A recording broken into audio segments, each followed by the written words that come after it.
If you're happy and you know it, clap your hands.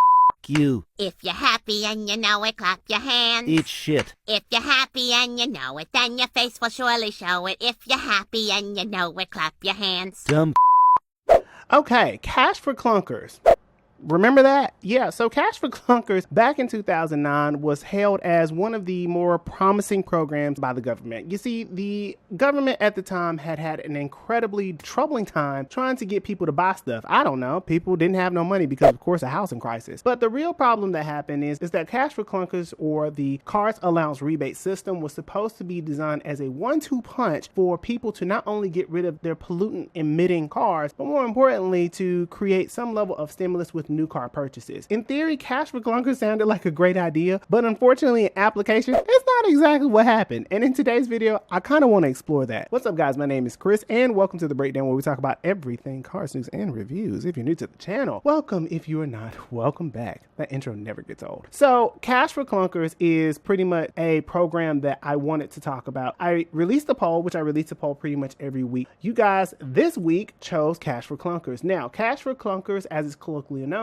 as I said before, the Car Allowance Rebate System was a program initiated by the government to get people to buy more cars. Of course, in theory, it sounds like a great idea to get people to get rid of their cash cars because, of course, cash cars during the economic crisis are a hot commodity, but the government didn't give a And so because of that, the Cash for Clunkers program was an awesome opportunity for those who were pretty much struggling to make ends meet to potentially get into a newer car with using some new form of income. But that's not what happened. And as all plans, they don't always go according to plan. And in this video, we'll be exploring that. So with that being said, stick around and stay tuned because you are now watching The Breakdown.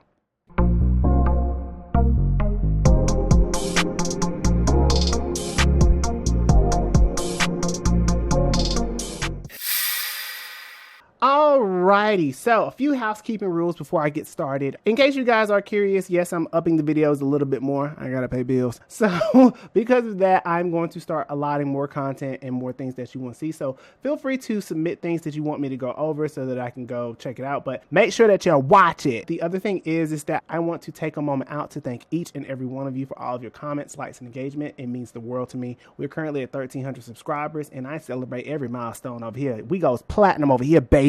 Before I get started, in no shape or form, do not take this as a political focus. This is not the point here. And I try to stay away from politics for obvious reasons, but there is some political involvement here. So I do want to forewarn you, if you have some political agenda, be sure to keep that out of the comments or to keep it as objective as possible. Now that PR is done, let's go ahead and take this deep dive into Cash for Clunkers, a retrospective. So Cash for Clunkers is a very interesting name, which it was very generic and termed by Alan Blinder, who is the economist and former Federal Reserve person who came up with the idea. But I want to take you guys on a little bit of a backstory before we even get there. So I'm setting the scene here at 2006, and Alan Mulally has just taken over Ford, Tom Lasorda taken over Chrysler in 2005, and Rick Wagner over at GM is going through it, babes. I cannot tell you how much of the big three in their struggles, not only between the United Auto Workers Union as well as the Japanese competitors, really made it that much harder for the American companies to figure things out. Now, fast forward into a few months into Alan Mulally's career, he's already anticipated what's going to happen potentially with any economic crisis, as he's seen it before after September 11th with Boeing. So once he left Boeing, he said, I ain't going to that shit again. So Alan Mulally was one of the first people to kind of think about things preemptively. Now, the government bailout has nothing to do with Cash for Clunkers, but it's an important part of the story. Between Rick Wagner going through it with General Motors and Daimler Chrysler and Tom Lasorda pretty much trying to figure out what they're going to do, because he inevitably knew that Daimler was ready to cut the cord and Cerebras Capital had to come in and step in and take over Chrysler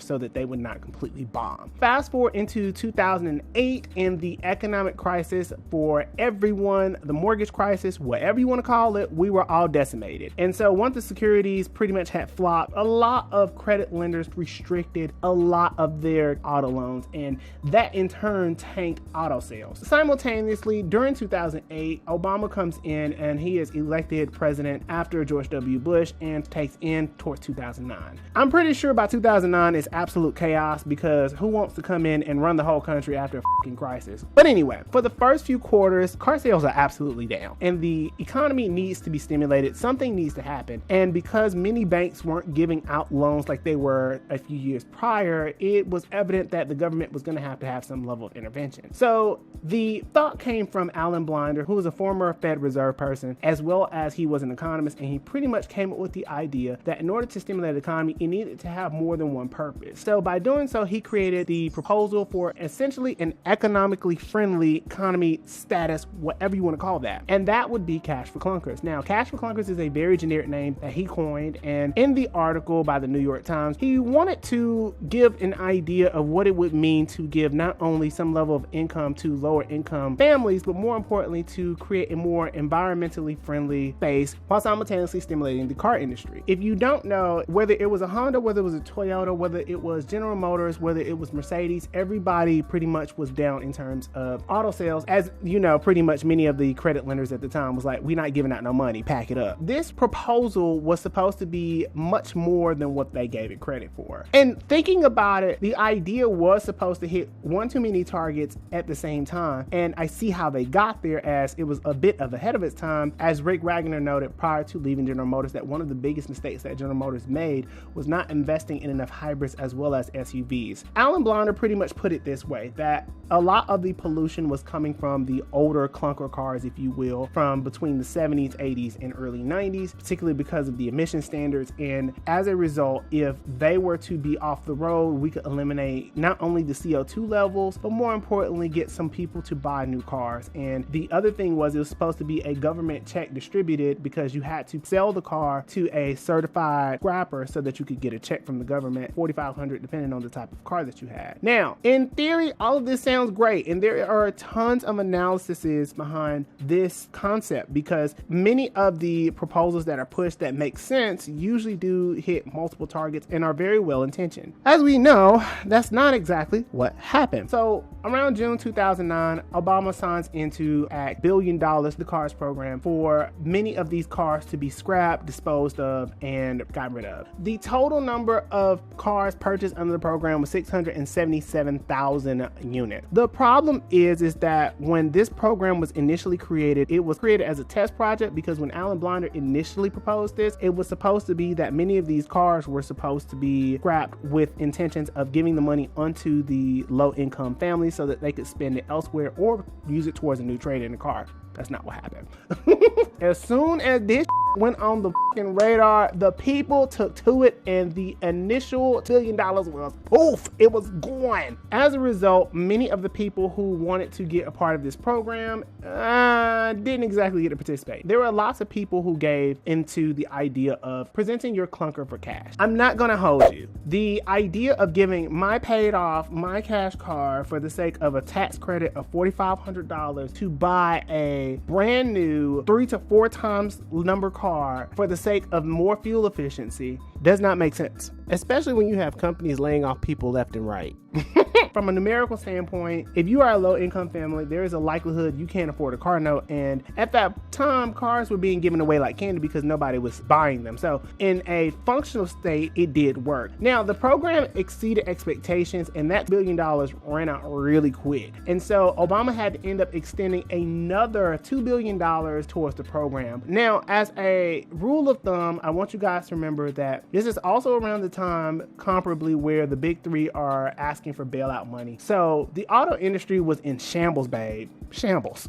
So as a result, the Cash for Clunkers program proved to be success, but only minute. Now, getting into the entire scope of this video, as a retrospective, it could be said that the Cash for Clunkers program did more harm than good. Part of the reason why it didn't do as well as it could have is because it was under budgeted. The total number of cars purchased under the program was 677,000 units. Now keep that number in mind because it's very important. Considering the scale of numbers, there are typically 35 million on average used cars sold each and every year, and a small percentage of them are older than 20 years old, and at that point they're antique. But the bigger problem that comes in is that there are a lot of people who either don't want to give up their older cars because they could hold a lot of value depending on how well they have been conditioned, or there are a lot of people who would not be willing to give up their cars because the incentive wasn't big enough to offset and justify the cost of getting a newer car. The second reason why I don't think it did as well as it did functionally was because there were no guardrails on this program. As with many rollouts and criticisms of the government, it can be often said that most times when the government rolls out programs, it's not that they're without thought, it's they're without foresight. And a lot of these programs, whether it be Cash for Clunkers, PPP, even the stimulus prior to,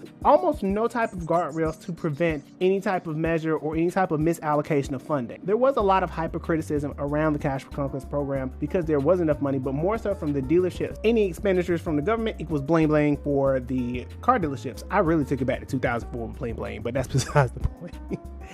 The dealerships were considered to be certified scrappers, and the calls were going off the freaking hook to get people to trade in and sell their cars because many people were trying to get a piece of the pie. It was a success from that standpoint, but from the dealer standpoint, operationally, it was incredibly difficult to not only scrap the cars, but to also do the paperwork and to get the incentive and the cash incentive for the trade-in of the car. Now, at the initial proposal back in 2009, when Alan Blinder initially proposed this to the government, he pretty much said that the cash was supposed to go into the hands of the consumers as they sold their cars to scrappers. Once this program was finalized and perfected, the guardrails around this were very, very, very low, and pretty much it went off the handle. The idea that it was supposed to be a absorption of used cars that were no longer environmentally functional was to give us an incentive to buy new cars, in which it did. Howsoever, considering the paperwork and the trade-ins and the administrative costs that go in for the dealer to be able to process all these paperwork, it is an absolute headache on their end. And a lot of complaints was that the website crashed. We all know that government websites never work. Besides that, the overall used car supply was very minuscule in comparison to what was being sold. At 35 million, that was only 4.4% of what the used car supply was. And so there is no way this is going to be able to help. And as I said before, I do think that the Cash for Clunkers program in retrospect was a great idea. It was a little forward considering where we are with electrification. But more importantly, I think that it was supposed to be a panic button for the government to stimulate car buying, to which it did. So in a literal way, it did what it was supposed to do. However, it did create some misunderstandings and a lot of excuses for certain companies and organizations to not only jump up car values and prices, but to also create more confusion around the idea of climate change in the regard of getting rid of certain cars in the attempt to get rid of those cars. Overall, cars that were out there far exceeded whatever little program they tried to implement, and primarily because it was just simply under budgeted. But with that being said, you guys let me know in the comments below, because I do believe that in retrospect, it was actually a good idea as well as intended. Howsoever, it just did not pan out the way that they thought it was. And with that being said, until the next video, I will see you guys later.